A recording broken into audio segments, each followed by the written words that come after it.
June 6, 1942, London, England. Rain lashed against the blacked-out windows of the War Office. The air was thick with tobacco smoke, the scent of damp uniforms, and the faint hum of the city under curfew. Inside a cramped planning room, a group of men huddled around a war map stretched across a table. Pinned across the channel were dozens of red flags: Normandy, Calais, Cherbourg. The conversation was sharp, tense, almost absurd. Lieutenant Commander John Hughes Hallett leaned forward, tapping the edge of the channel with his pencil. "If we can't capture a port," he said, "then we must take one with us." Around him, engineers, naval officers, and staff planners blinked in disbelief. Brigadier Bruce White frowned, arms crossed. "A floating harbor?" he muttered. "Large enough to unload tanks and trucks? Under fire?" The incredulity hung in the air like static, but Hughes Hallett didn't flinch. He'd seen what happened at Dieppe earlier that year. Thousands of men killed or captured because supply ships couldn't dock. "Gentlemen," he said, "without ports there can be no invasion, and without invasion there can be no victory." The room fell silent.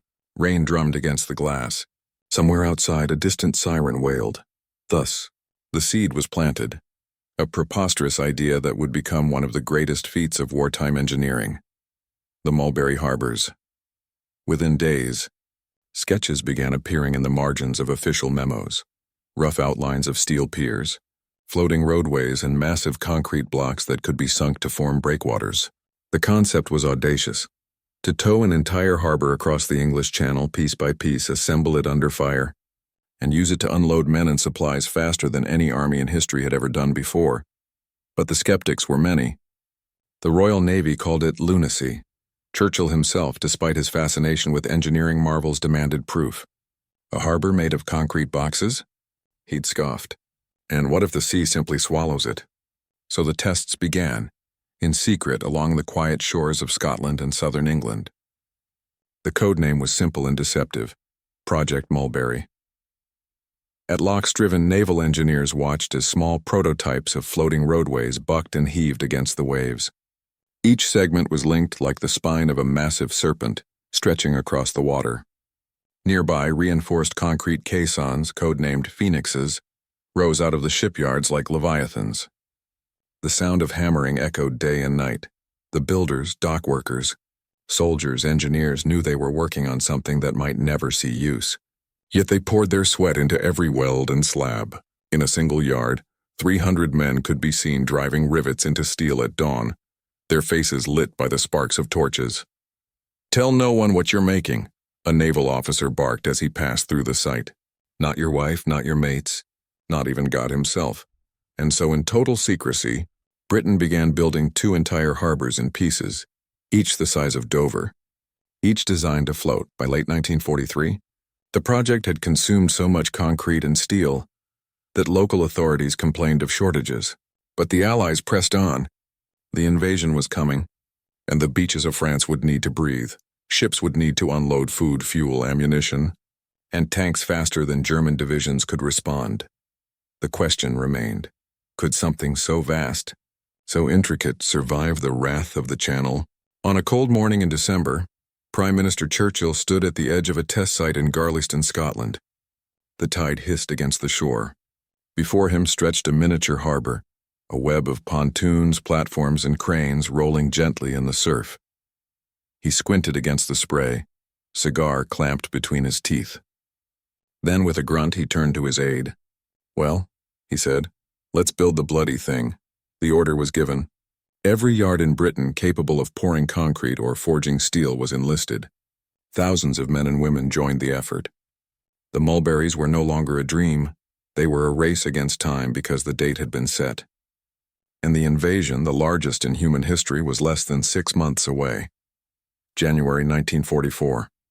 Southampton, England. The wind whipped across the docks, carrying the scent of salt, oil, and hot steel. Beneath floodlights, the shipyards looked like an industrial battlefield. Sparks rained from scaffolding. Rivet guns hammered in relentless rhythm. Cranes groaned like titans turning in their sleep. This was not one shipyard. It was hundreds, stretching across Britain from Wales to the Thames.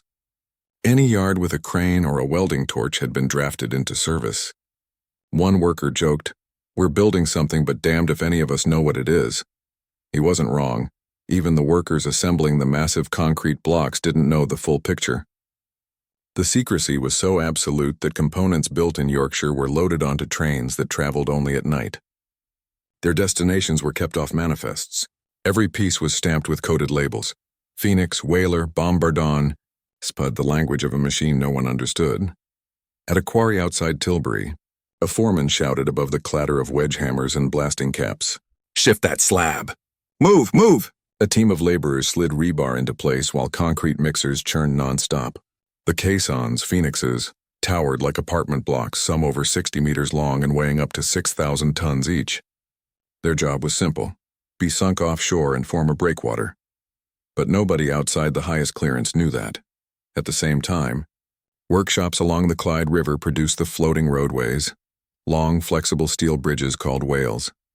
Engineering Officer Captain Alan Beckett inspected one segment as crane operators maneuvered it into a test basin. Wind sprayed water onto his clipboard. He studied how the roadway rose and fell with the waves. "Too rigid," he muttered. "It'll snap in a channel storm." He turned to a young engineer. "Add knuckles, hinges. It must flex like a spine." Design changes were made on the spot. Not weeks. Hours. Across the coast in Portsmouth, another crew worked on the spuds, pier platforms driven into the seabed by giant legs.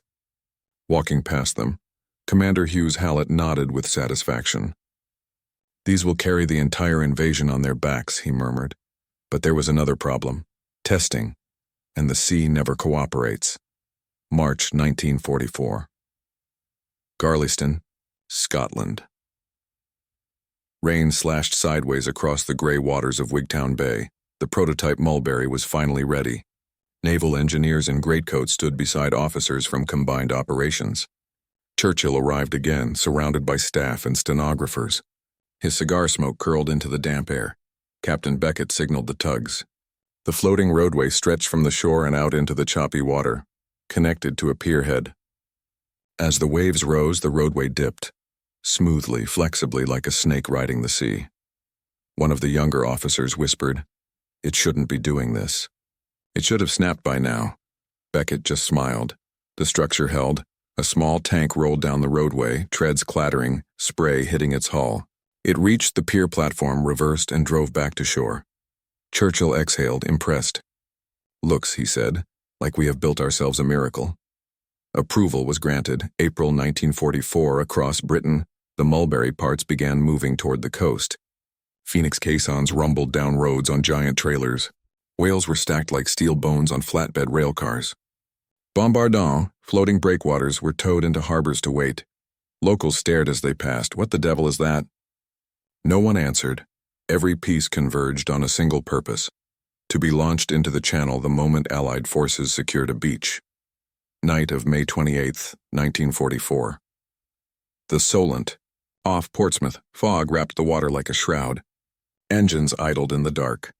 Hundreds of ships, tugs, barges, freighters, formed a queue that stretched to the edge of vision. On the deck of a tugboat, a petty officer inspected a mooring line thick as his arm. He wiped his brow and murmured, "We're towing a bloody city." The convoy began to move, slow and ghost-like. No lights were allowed. Any silhouette could betray the invasion to German aircraft. The crews steered by moonlight and compass, navigating through black water. As each Phoenix caisson slid into the water, it settled low, almost disappearing beneath the surface. Engineers joked they resembled gray whales migrating in silence. Behind them, whales and spuds followed, from the air to any watching German scout. The shapes might look like nothing more than merchant traffic, until D-Day was underway and it was too late to stop them. One sailor leaned on the rail and whispered, "We built a harbor, but God help the men on those beaches. They have to take it, because the Mulberries weren't the beginning. They were the lifeline after the invasion, and the invasion, Operation Overlord, was about to begin." June 6, 1944. 5:18 a.m., off the coast of Normandy, France. Dawn broke in streaks of gray and blood orange as thousands of Allied ships crowded the channel. The sea churned with an armada so vast, soldiers joked they could walk to France without getting their boots wet. But no one was laughing now. The wind bit against exposed faces. Salt spray stung eyes already raw from lack of sleep. Above them, the drone of C-47 transports filled the sky, waves of them like migrating geese made of aluminum. Their silhouettes vanished into low clouds, parachutes trailing below like dandelion seeds in the wind. Lance Corporal Thomas Tommy Brewer gripped the railing of an LCVP landing craft, knuckles white. The craft juddered as the ramp ahead bounced with each swell. He kept glancing back. Behind them, past the destroyers pounding the shore, he could see the shadows of massive structures being towed across the water. Steel roadways. Concrete giants. The Mulberries, but that would come later. First survived the landing. 30 seconds. The coxswain yelled over the engine roar. Brewer felt the vibration in his boots more than he heard the words. The heavy bow slammed the surf again and again, spraying the men with icy water. Machine gun fire raked the waves ahead. Men ducked instinctively. Artillery shells erupted along the beach, sending columns of sand into the air. The stench of cordite mixed with diesel fuel. Brewer glanced at the man next to him, a radio operator named Fisher, who clutched his pack as if it were a life preserver. Fisher swallowed hard. "You think those harbors will hold?" he asked. Brewer didn't answer. No one knew. The coxswain shouted again, "Drop ramp!" The metal ramp slammed into the surf, and the first men charged forward. Brewer jumped into waist-deep water, stumbling as bullets slapped the surface. One man slipped and vanished, dragged down by the weight of his gear. Another tripped on a hidden sandbar and was hauled upright by Brewer. Chaos, screams, sand whipped by machine gun tracers. Behind them, battleships fired broadside salvos. The concussion rolled across the water like thunder. Brewer and Fisher reached a tangle of Belgian gate obstacles, rusted steel frames placed by German engineers. The two flattened themselves behind it as a mortar shell exploded nearby. Fisher breathed in short, sharp gasps. "Tell me this is worth it." Brewer stared through the smoke at the landing craft still coming in, hundreds of them. "It is," he said quietly, "because behind us is everything." He meant the Mulberry Harbor components now gathering offshore, hidden in plain sight among transport vessels and warships. A floating port ready to be birthed on the very sand these men were bleeding. On June 7, 1944, the day after the landing, the beaches of Normandy were no longer beaches, they were a machine. Men shoveled sand, bulldozers pushed wreckage aside. Engineers laid steel mats to support incoming trucks. Corpses floated in the tide, drifting among oil slicks and splintered landing craft. On board HMS Bololo, Allied engineers watched through binoculars as the landing zone stabilized. Major Edwin Strickland lowered his glasses. "It's time. Begin Phase 2. Across the water, tugboats roared to life. On their decks, crews readied tow lines as thick as wrists. Slowly, deliberately, they moved into position, each towing an enormous concrete Phoenix caisson. To the men on shore, they looked like monoliths, like temples sliding across the sea. Lieutenant Commander Hughes Hallett stood on the deck of one Phoenix, wind whipping his coat. The caisson groaned as waves slapped against its hollow sides. Inside the concrete cavern beneath his feet, seawater surged and drained with each swell. "Steady," he muttered to the tug captain. "Keep her stern to the wind." The Phoenix slid into position, guided by signal flags and shouted orders. Explosive charges detonated beneath it, flooding internal ballast tanks. The massive concrete block sank, slowly like a whale diving until its top just broke the surface. 1, then 4, then 20. Linked together, they formed a growing artificial breakwater. "The Germans will never believe this," one sailor grinned. June 8, 1944. 3:02 p.m., Mulberry A. American sector, Omaha Beach. Floating roadways, the whales, were maneuvered into place. Bulldozers on shore hauled them into alignment, pinning each segment to massive pierheads called spuds. The pierheads stood on 4 legs, each capable of raising or lowering itself with the tides. Captain Beckett watched anxiously from a small motor launch. A sudden swell lifted one of the whales several feet, and it flexed smoothly, effortlessly. The men around him cheered. "Just like we built it," a sergeant yelled. Beckett allowed himself a tight smile. By nightfall, trucks were already rolling across the floating roadway, straight from ships to shore. Fuel drums, ammunition crates, medical tents, engineering equipment, the logistical heart of an army.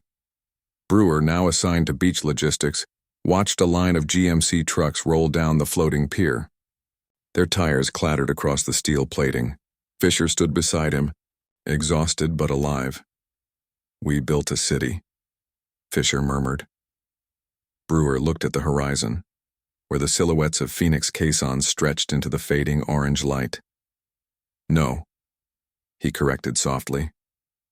"We brought one with us, but the sea wasn't finished with them. The channel had one last card to play. A storm was coming." 1944, Omaha Beach, Normandy. The morning began with a strange quiet, the kind of eerie stillness sailors learned to fear. The air felt heavy, charged. Flags snapped against a rising wind. The floating pierheads creaked and groaned like old ships straining against their moorings. Captain Alan Beckett stood at the edge of Mulberry A, watching the horizon darken. Fisherman instinct or engineer's intuition, he could feel it in his bones. Something vast and hostile was moving over the water. A young sailor jogged over, rain pelting his face. "Captain." "Barometer's dropping fast. Weather team says we've got a blow coming in from the Atlantic." "How bad?" Beckett asked. "Bad enough they used the word unseasonable." Beckett looked back toward the seaward breakwater, row after row of Phoenix caissons, forming a man-made wall against the sea. Beyond them floated the bombardons, giant hollow steel cruciform structures riding the swells. They were the first line of defense, but the channel was not impressed by human invention. Thunder rolled, distant at first, then closer, louder, until it reverberated through the steel decking under his boots. June 19, 1944, 2100 hours. The storm hit like a hammer. 30-foot waves battered the breakwater. Wind howled with the force of artillery. Rain slashed sideways, blinding anyone who dared look toward the sea. Beckett braced himself on the railing of a pierhead, coat plastered to his body. A massive wave lifted the floating roadway beneath him, higher, higher, and then slammed it down again. The hinges flexed. Steel cables screamed. A whale's segment twisted under the strain. Seamen struggled across the pier, slipping on the wet plating, trying to reinforce the lashings.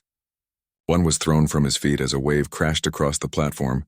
"Man overboard!" someone shouted. A flashlight beam sliced the darkness, catching the fleeting image of a helmet bobbing before vanishing in the froth. There was no rescue. The sea swallowed him instantly. Meanwhile, inland, Corporal Tommy Brewer and Fisher had taken shelter inside a half-collapsed German bunker. Rain hammered the concrete roof like gravel on tin. "Thought we were done with the worst of it," Fisher muttered, hugging a blanket for warmth. Brewer stared at the glow of a small lantern. Each time the wind hit, the flame flickered wildly, dancing like a warning. "War doesn't care about what you think you've earned," he replied. "Neither does the sea." They heard the crash of another wave. Then another. Metal shrieked in agony. June 20th. Dawn. At first light, the scale of the disaster revealed itself. Beckett climbed out onto what remained of the Mulberry. The pier under him shuddered with every wave, its steel joints warped and twisted. The bombardons, the floating breakwater segments, were gone. Not scattered, gone. The Phoenix caissons still held, but cracks lined their sides. One had broken free in the night and now sat grounded on the beach like a beached prehistoric monster. Further down, a floating roadway, designed to flex, lay snapped in half. One segment seesawed in the water like a wounded animal. Trucks that had been parked on the pierhead lay in the shallows, half sunken, their engines ruined. A major approached Beckett, eyes hollow. "We can't repair this," he said quietly. Beckett felt something crack inside him. Months of secrecy, labor, impossible design, being destroyed by indifferent waves. "We knew the sea was a risk," he managed. "We didn't know she'd fight back like this."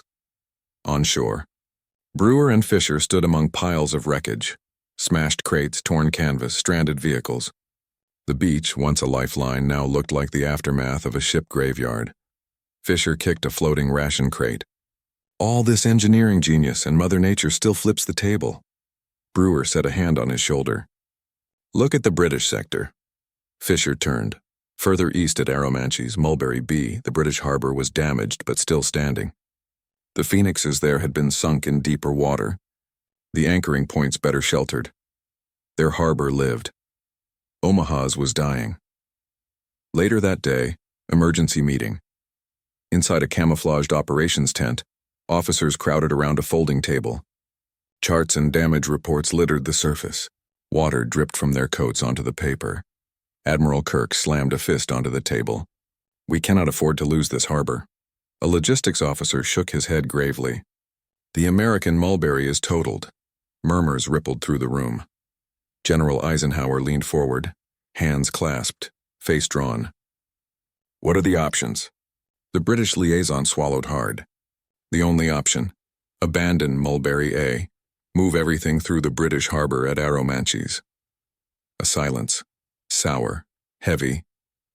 Finally, Eisenhower spoke, then double throughput at Mulberry B, every crate, every vehicle, every gallon of fuel. An aide hesitated. "Sir," doubling throughput, "it's impossible." Eisenhower's response was ice. "Not after what those men died for on that beach." June 22, 1944, Mulberry A was left to the sea. Beckett stood on the ruined pier one last time. Waves hissed around the twisted, broken roadway. Trucks still lay abandoned underwater, the tide washing against their shattered windshields. He removed his helmet and whispered, "You were supposed to save them. And instead, you died with them." But then he turned his gaze eastward toward Arromanches. A floating city still stood. The war wasn't over. The harbors would still change everything. June 23, 1944, à Romanches-le-Bain, Normandy. The morning sun broke through scattered clouds, illuminating a miracle on the water. Mulberry B, the British harbor, stood intact. Massive Phoenix caissons formed a seawall that stretched into the distance like the ramparts of a drowned castle. Floating roadways flexed gently on the swells, linking ships offshore to the spud pierheads anchored near the sand. On pierhead number 3, Brigadier Bruce White gripped the cold railing and stared down at the convoy arriving at the harbor entrance. He'd spent 2 relentless years fighting bureaucrats, skeptics, and physics to make this harbor real. Now, after the destruction of the American Mulberry, Mulberry B wasn't just a harbor, it was the harbor. Tugboats churned the waters as they guided a Liberty ship into position. The ship towered above them, stacked with crates and vehicles bowed astern. A British petty officer yelled through a loud hailer, "Hold course. Bring her in steady. She's a big girl, mind the crosswind." Cranes groaned to life, steel cables whipping through the pulleys. Below, the first of many GMC trucks rolled along the floating roadway toward land. Their engines sputtered. Exhaust fumes hung in the air like morning mist. A French farmer and his young daughter watched from a nearby ridge, eyes wide. "Papa," she whispered, clutching his sleeve. "Is that a road on the sea?" He nodded slowly. "Oui, a road to the end of the war." On the pier inside a temporary logistics shack, Corporal Tommy Brewer leaned over a planning map tacked to a table. His uniform was still stained from Omaha, dried mud mixed with salt and smoke. Fisher, pencil tucked behind one ear, scribbled arrivals onto a clipboard. Brewer tapped the map. Convoy CF-87 just radioed in. 3 Liberty ships loaded with fuel and ammo. Fisher blew out a breath. "We're already at capacity." Brewer looked at the pierhead outside. Waves lifted the massive platform, then lowered it gently like a mother rocking an infant. "We don't have a choice. Eisenhower wants everything through Mulberry B." The door banged open. A British major strode in, breathless. "Gentlemen, Spud Pier 2 has reached full extension. We're raising her legs another meter." Brewer exchanged a look with Fisher. The Spuds were brilliant, pierheads that walked with the tide rising and falling on steel legs. But the constant movement took a toll. "Let's hope Beckett's hinges hold," Brewer muttered. Outside, Captain Alan Beckett, the designer of the Whale roadways, was already on the platform, boots slipping on damp steel. A team of engineers worked frantically to align a new segment of floating roadway. "Easy," Beckett shouted over the roar of the wind. "Bring it alongside slowly, don't fight the sea, feel the sea." A seaman smirked. "Sir, if I feel the sea anymore, I'll grow gills." The segment drifted closer. Ropes tightened. Hinges clanged into place. Beckett dropped to one knee and secured a locking pin the size of a rifle barrel. A sergeant tapped his shoulder. "Pierhead reports they can take more weight now." "We're ready for tank traffic." Beckett stood, rain dripping from his cap brim. "Then let's feed the war." June 28, 1944, the test of impossible numbers. The order from Allied High Command was clear: push through twice as much as originally planned. Then push more. The harbor roared with life. Diesel fumes and salt filled the air. Cranes swung pallets of artillery shells. Drivers shouted orders beneath the grinding of gears. Brewer stood on the pier as an endless line of trucks rumbled past him. "We're moving a division a day through here," he said, awe creeping into his voice. Fisher wiped his forehead and laughed. "At this rate, the Germans are going to think we're growing trucks on the beach." The scale was staggering. Every single day, Mulberry B unloaded 7,000 tons of supplies, 500 vehicles, 15,000 troops, and when the logistics chain stretched thinner than anyone imagined possible. The crews pushed harder. July 5, 1944. Pierhead number 1, a sergeant waved a Cromwell tank forward across the floating roadway. The crew inside worked the gears, and the tank began its slow journey toward the beach. The whale roadway flexed under the weight, dipping slightly, yet holding strong. On the pier, General Montgomery stepped out of a staff car. His beret flapped in the wind. He watched the tank roll off the floating pier and into the sand. He turned to Brigadier White. "Without this harbor, our lads would still be trapped on the beaches." White nodded, jaw tight. He was exhausted to the bone, but seeing Mulberry B alive, thriving, renewed his battered spirit. Montgomery continued. "The public will never know how this war was supplied." White smiled faintly. "They'll know the victory. That's all that matters." July 16, 1944. Midnight truck convoys wound inland like glowing arteries. Their headlights vanished into the bocage countryside, toward Caen, toward Saint-Lô, toward Paris. This was the beginning of the Red Ball Express, a supply operation so large, young American truck drivers, some barely trained, drove 24 hours a day to feed the war machine. Many of them came from Mulberry B. Brewer stood next to an idling truck as Fisher loaded fuel cans into the back. "You realize," Fisher said, catching his breath between cans, "I used to deliver milk for a living." Brewer slapped the truck twice. "Now you deliver victory." As the convoy pulled away, Fisher leaned out the window and yelled over the engine's growl, "Someone tell the Germans, the harbor floats, and so do we." By the end of July, Mulberry B had landed more supplies than any port in Europe. The floating harbor had done what the skeptics said was impossible. The Allies had brought a port to France, and through it, they pushed an entire liberation. August 12, 1944. Arromanches, Normandy. Evening settled like a soft blanket over the water. The sun dipped low, casting the phoenix caissons in bronze silhouette. The sea, once an enemy, now lapped gently at the sides of the floating harbor that had carried the hopes of a continent. Corporal Tommy Brewer leaned against a stack of fuel drums, eating a cold ration meal. The wind carried the scent of diesel and wet steel. Behind him, trucks continued to roll off the pierhead, their engines rumbling like distant thunder as they headed inland toward the front. Fisher dropped down on the crate next to him, exhausted. "Heard the latest numbers?" he asked, pulling off his helmet and wiping sweat from his brow. "Mulberry B has unloaded enough supplies to fill the Empire State Building." Brewer smirked. "Yeah, maybe they'll name a sandwich after us back home." Fisher laughed, then fell silent as he watched the harbor work through the night, cranes swinging, winches squealing, headlights streaking along the floating roads. "You ever think about it, Tommy?" he said finally. "We're not fighting the Germans here. We're fighting time." Brewer stared at the incoming Liberty ship stacked high with crates and Sherman tanks.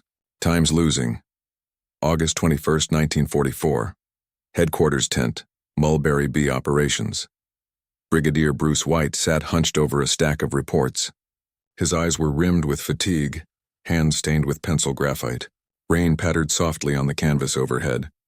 Captain Alan Beckett stood across from him, turning a spent hinge pin between his fingers, the kind that had kept the whale roadway together through storms and tides.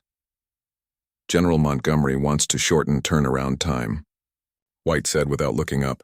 Beckett snorted. "Maybe he wants us to convince the sea to work faster too." White allowed a tired smile. "The sea has been surprisingly cooperative since June." Beckett placed the hinge piece on the map. "And these roads held, even under tank traffic." White leaned back in his chair and massaged his temples. "You know, Beckett, When Hughes Hallett first suggested building a harbor and towing it across the channel, I thought the man was mad. He was, Beckett said. That's why it worked. August 25, 1944. Paris. While Mulberry B continued unloading supplies, the war surged forward. Crowds lined the streets as Allied troops liberated Paris. Church bells rang. Flags waved from balconies. Joy spilled through the streets like floodwater. Most of the French celebrating that day had no idea that the lifeline sustaining the advance was a floating harbor 200 kilometers away. But Brewer knew, and Fisher knew, and Hughes Hallett knew. The Mulberries were the invisible arteries of liberation. September 3, 1944. Waves slipped silently around the Phoenix caissons.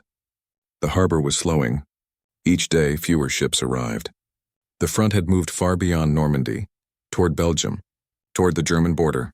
Brewer and Fisher stood on a pierhead as the last Liberty ship pulled away. "Well," Fisher said, brushing crumbs from his jacket, "looks like France doesn't need us anymore." Brewer watched the ship disappear toward the horizon. They needed us long enough. Behind them, a crew began dismantling a section of whale roadway. The hinges that had once groaned under the weight of tanks were now lifted gently onto barges. The harbor was being disassembled. Piece by piece, Beckett joined them, hands behind his back. He stared at the harbor as though seeing it anew. "You boys ever hear of the bridge of boats across the Rhine?" he asked. Brewer shook his head. "Write this down." Beckett gestured toward the harbor. "When history looks back on this war, they'll talk about Normandy. They'll talk about Paris. They'll talk about Berlin. But this harbor, is the quiet miracle that made the noisy victories possible." Fisher's expression softened. "Do you think people will remember it?" Beckett smiled sadly. "No, and that means we did our job right." September 7, 1944. Final day of Mulberry B main operations. The last convoy of trucks rolled onto the beach. The last crate was offloaded. The machinery that had moved armies began to shut down. Brewer walked alone along the now quiet whale roadway. The steel flexed gently under his boots. The sound of waves echoed beneath, mixing with the gulls and the distant hum of vehicles departing inland. He reached the very end of the pierhead. The sea stretched before him, endless and calm. He placed one hand on the railing and whispered, "Thank you." Not to a machine, but to the thousands of dockworkers, engineers, welders, sailors, and soldiers whose hands had built a harbor on the open sea and changed the war. Epilogue. The legacy of Mulberry, voiceover tone, as archival images would fade in during narration. Mulberry B operated for 10 weeks. In that time, it unloaded over 2.5 million men, 500,000 vehicles, 4 million tons of supplies, enough to feed the advance into France, through Belgium and into Germany itself. None of it would have been possible without an idea born in pencil sketches, tested in Scottish rain, and proven in the fire of war. The Mulberry Harbors weren't just engineering, they were defiance. They were audacity. They were victory. Because when the Allies needed a port, they built one.